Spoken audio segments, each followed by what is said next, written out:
ಮುಗಿತಲ್ಲ ಈಗ ನಿಮ್ದು.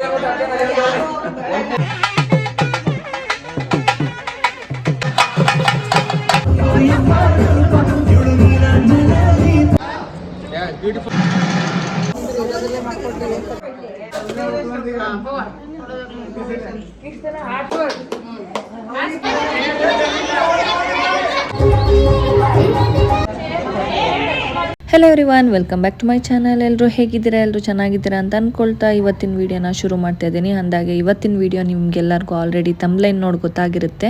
ಮದ್ವೆ ವ್ಲಾಗು, ಮದ್ವೆ ದಿನ ಯಾವ ರೀತಿ ಇತ್ತು ಅನ್ನೋದನ್ನ ಈ ವಿಡಿಯೋದಲ್ಲಿ ನೋಡ್ತಾ ಹೋಗೋಣ. ಮದ್ವೆ ದಿನ ಎಲ್ಲರೂ ಬೆಳಿಗ್ಗೆನೆ ಎದ್ದು ರೆಡಿ ಆಗಿದ್ದೀವಿ. ಯಾಕೆಂದ್ರೆ ಹುಡುಗನ ಮನೆಯವರಾಗಿರೋದ್ರಿಂದ ದೇವ್ರ ತರ ಶಾಸ್ತ್ರ ಮಾಡ್ಬೇಕಲ್ವಾ, ಅದಕ್ಕೋಸ್ಕರ. ಜೊತೆಗೆ ಇಲ್ಲಿ ಎಲ್ಲಾ ಪ್ಲೇಟ್ಸ್ಗಳನ್ನು ರೆಡಿ ಮಾಡಿ ಇಟ್ಟಿದ್ದಾರೆ. ಮದ್ವೆ ಹುಡುಗಂಗೆ ದೊರೆಯವರು ಸೋದ್ರ ಮಾವ ಆಗಿರೋದ್ರಿಂದ ಅವ್ರನ್ನ ಈ ರೀತಿ ರೆಡಿ ಮಾಡ್ತಾರೆ ನಮ್ ಕಡೆ.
ಜಂಬುದೀಪ, ನವಖಾಂಡ್ಯ, ರಾಜಪ್ರಂಬ, ಪಟ್ಟಣದಲ್ಲಿ ಭಗವಂಪುಳಿಯ ಸಾಧಿಸಿ ಸಾಧ್ಯವಾಗದು ಇಂತಪ್ಪ ಪಲ್ಲಕ್ಕೆ ಅಶ್ವಣ್ಣ ಎಂತಿ ಸ್ಥಾನ ಅರಿತು ತಮ್ಮ ಒಲವು ಹಾಗರೆ ಪುಷ್ಪಲಿ ಬಿಟ್ಟುಕೊಂಡು ಉಪ್ಪೆ ಬಿಪ್ಪು ನಾಲಿಗೆ ಜಲ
ಮಾಂಗಲ್ಯ ಧಾರಣೆ ಎಲ್ಲ ಮುಗೀತು. ಅದಾದ್ಮೇಲೆ ಮತ್ತೆ ಧಾರೆ ಏರೋ ಪ್ರೋಗ್ರಾಮ್ ಶುರು ಆಯಿತು. ಅಪ್ಪ ಅಮ್ಮ ಹೋಗಿದ್ದಾರೆ ಧಾರೆ ಏರೋದಕ್ಕೆ. ಇನ್ನು ನಾವುಗಳೆಲ್ಲ ಹೊರಗಡೆ ಫೋಟೋಸ್ ಮತ್ತೆ ವಿಡಿಯೋಸ್ ಎಲ್ಲ ತಗೊಂಡ್ವಿ. ಈ ವಿಡಿಯೋದಲ್ಲಿ ನಾನೊಂದು ರೀಲ್ಸ್ ಮಾಡಿ ಇನ್ಸ್ಟಾಗ್ರಾಮ್ ಮತ್ತೆ ಯೂಟ್ಯೂಬ್ ಶಾರ್ಟ್ಸ್ ಅಲ್ಲಿ ಅಪ್ಲೋಡ್ ಮಾಡಿದ್ದೀನಿ. ನಿಮ್ಗೇನಾದ್ರೂ ಇಂಟ್ರೆಸ್ಟ್ ಇತ್ತಂದ್ರೆ ಹೋಗಿ ಚೆಕ್ ಮಾಡಿ, ಮತ್ತೆ ಹೇಗಿತ್ತು ಅಂತ ಕಮೆಂಟ್ ಮಾಡಿ ತಿಳಿಸಿ. ಹಾಗೇನೆ ಯಾರೆಲ್ಲ ವಿಡಿಯೋ ನೋಡ್ತಿದ್ರೆ ಅವರೆಲ್ಲರೂ ನನ್ನ ಚಾನಲ್ನ ಸಬ್ಸ್ಕ್ರೈಬ್ ಮಾಡ್ಕೊಂಡು ವಿಡಿಯೋ ನೋಡಿ ಅಂತ ಕೇಳ್ಕೊಳ್ತೀನಿ. ಈಗ ನಾವೆಲ್ಲರೂ ಊಟದ ಹತ್ರ ಬಂದಿದ್ದೀವಿ. ರಾತ್ರಿ ಅಂತೂ ಫುಲ್ ಹೆವಿ ರಶ್ ಇತ್ತು. ಈಗ ಎಲ್ಲರೂ ಊಟ ಮಾಡ್ಕೊಂಡು ಎಲ್ಲ ಮಾತಾಡ್ತಾ ಕೂತಿದ್ದೀವಿ. ಆಂಟಿ, ಅಮ್ಮ, ಅತ್ತೆ, ಮಾವ, ಕಸಿನ್ಸ್ಗಳು, ಫ್ರೆಂಡ್ಸ್ಗಳು ಎಲ್ಲರೂ ಒಟ್ಟಿಗೆ ಕುತ್ಕೊಂಡು ಮಾತಾಡ್ತಾ ಇದ್ದಾರೆ. ಈ ಕಡೆ ಇವ್ರುಗಳೆಲ್ಲರೂ ಪಾಪು ಜೊತೆ ಮಾತಾಡ್ತಾ ಕೂತವ್ರೆ. ಇನ್ನು ಹಿಂದ್ಗಡೆ ನೋಡಿದ್ರೆ ನಮ್ಮ ಮನ್ವಿಕ್ ಮತ್ತೆ ಸಾಮರ್ಥ್ಯ ಇಬ್ರು ತರ್ಲೆಗಳು. ಅವ್ರದ್ದಂತೂ ಮದ್ವೆ ಫಂಕ್ಷನ್ ಶುರು ಆದಾಗಿಂದ ಕೊನೆ ತನಕನೂ ಇದೇ ತರ ಕ್ವಾಟ್ಲೆ ಮಾತ್ರ ಮಾಡ್ತಾನೆ ಇದ್ರು.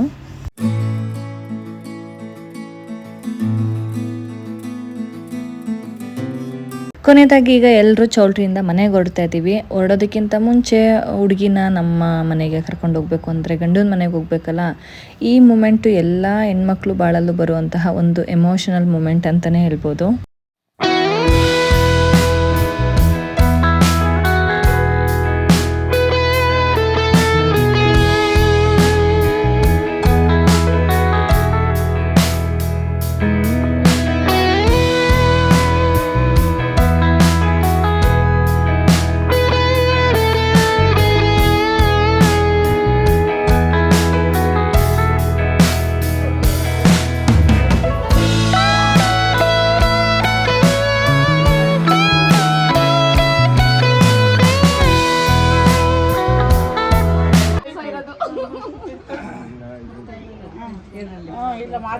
ಇಲ್ಲಿ ಆಮೇಲೆ ಅವ್ರನ್ನ ಮಾತಾಡ್ಕೊಂಡು ಮಾಡ್ಕೋ ಅಮ್ಮನ್ನ ನೀರು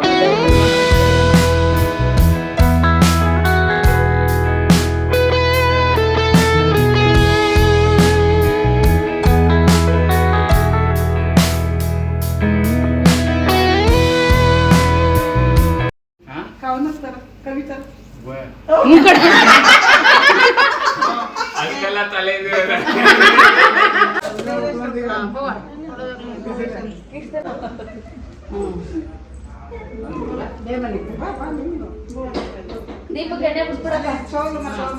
ಸೊಸೆನ ಮನೆ ತುಂಬಿಸ್ಕೊಂಡಿದ್ದಾದ್ಮೇಲೆ ಮೊದಲಿಗೆ ದೇವ್ರ ದೀಪ ಹಚ್ಚಿ ಪೂಜೆ ಮಾಡಿ ನೆಕ್ಸ್ಟ್ ಇಲ್ಲಿ ಹಾಲು ಕ್ಷೋ ಶಾಸ್ತ್ರ ಮಾಡಿಸ್ತಾ ಇದ್ದಾರೆ. ಅಮ್ಮ ಹೇಳ್ಕೊಡ್ತಾ ಇದ್ದಾರೆ ಯಾವ ರೀತಿ ಮಾಡ್ಬೇಕಂತ.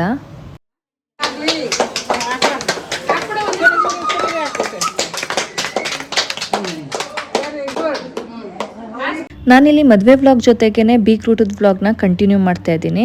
ಇವ್ರದ್ದು ಮದುವೆ ಬುಧವಾರ ಆಗಿದ್ದು ಭಾನುವಾರ ಬೀಗ್ರೂಟ ಇತ್ತು. ಅದಕ್ಕೋಸ್ಕರ ಎಲ್ಲರೂ ಒಟ್ಟಿಗೆ ಹೋಗ್ತಾ ಇದ್ದೀವಿ. ಜೊತೆಗೆ ಬುಧವಾರ ಮದುವೆ ಮುಗಿಸಿದಾದ್ಮೇಲೆ ಕಂಟಿನ್ಯೂಸ್ ಮದುವೆಗಳಿತ್ತು, ಗುರುವಾರ ಶುಕ್ರವಾರ ಎಲ್ಲ. ಅದರಿಂದ ಎಲ್ಲರೂ ಇಲ್ಲೇ ಇದ್ರಲ್ವಾ.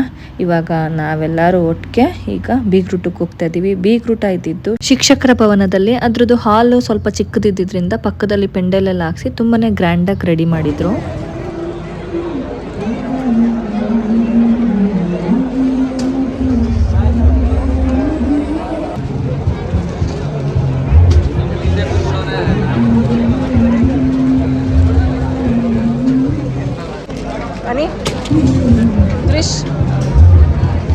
ಈಗ ನಾವೆಲ್ಲರೂ ಒಟ್ಟಿಗೆ ಊಟಕ್ಕೆ ಕೂತಿದ್ದೀವಿ. ತುಂಬ ದೊಡ್ಡದಾಗಿ ಪೆಂಡಲ್ ಹಾಕ್ಸಿದ್ರಿಂದ ರಶ್ ಇರಲಿಲ್ಲ. ಊಟ ಎಲ್ಲ ತುಂಬ ಚೆನ್ನಾಗಿತ್ತು. ಎಲ್ಲರೂ ಊಟ ಮುಗಿಸ್ಕೊಂಡು ಇವಾಗ ಒಳಗಡೆ ಬಂದು ರೆಸ್ಟ್ ಮಾಡ್ತಾ ಮಾತಾಡ್ತಾ ಕೂತಿದ್ದೀವಿ.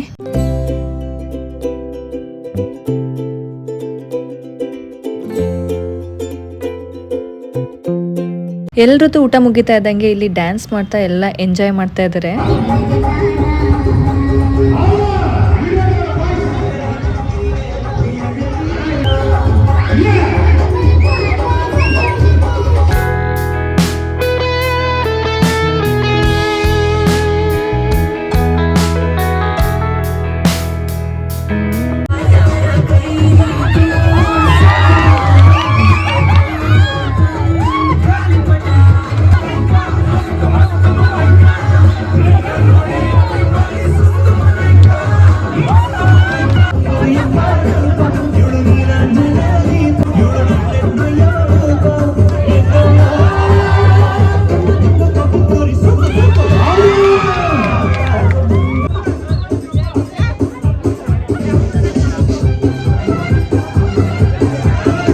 ಎಲ್ಲರೂ ಫುಲ್ ಎಂಜಾಯ್ ಮಾಡಿದ್ರು. ಅದಾದಮೇಲೆ ನೈಟಲ್ಲಿ ಅಲ್ಲೇ ಡಿನ್ನರ್ ಮುಗಿಸ್ಕೊಂಡು ಹೋಗಿ ಅಂತ ಹೇಳಿದ್ರಿಂದ ಇನ್ನು ನೈಟ್ ಡಿನ್ನರ್ ತನಕ ಟೈಮ್ ಪಾಸ್ ಆಗಲಿ ಅಂತ ಈಗ ಮ್ಯೂಸಿಕಲ್ ಚೇರ್ ಆಟ ಆಡ್ತಾ ಇದ್ವಿ.